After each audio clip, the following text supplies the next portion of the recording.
Hi, Lizzie. Hello. I really enjoyed your video. Hearing you talk about music therapy and your background, it was really interesting to me. It's not something that I don't think I've ever even thought about, music therapy. I mean, but what a beautiful thing. And the fact that you were able to connect with something so strongly, I think is really beautiful. Um, I know you had mentioned how music therapy was kind of how you got to where you are now with counseling, that it was recommended since getting a master's would be kind of pointless in music therapy, which is such a shame that it is the case. But you said that you could actually see yourself going forward with more just the counseling career.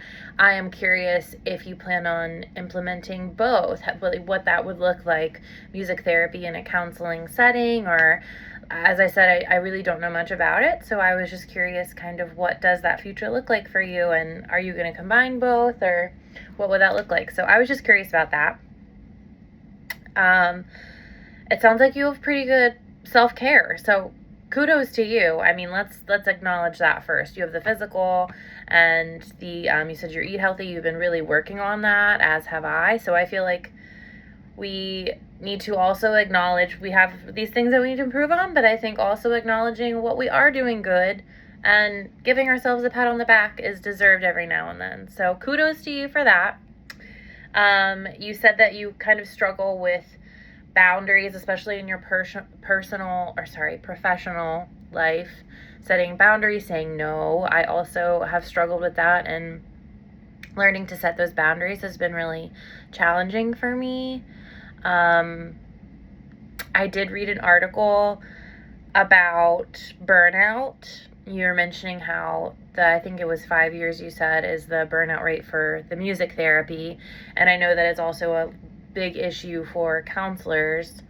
So that's something that I think all of us need to be aware of currently and in the future.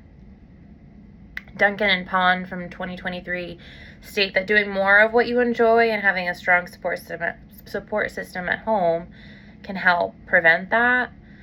So I think that also goes back to, you taking care of, you said if you're not taking care of yourself, then you're not able to take care of others, and how you spread yourself too thin. So I feel like this all kind of ties in together as well. So maybe focusing on those things that you are really good at, your physical health, your social life, and trying to, maybe have some hobbies or incorporate those things so you can do more of what you like, to help avoid that burnout that you're feeling at work right now.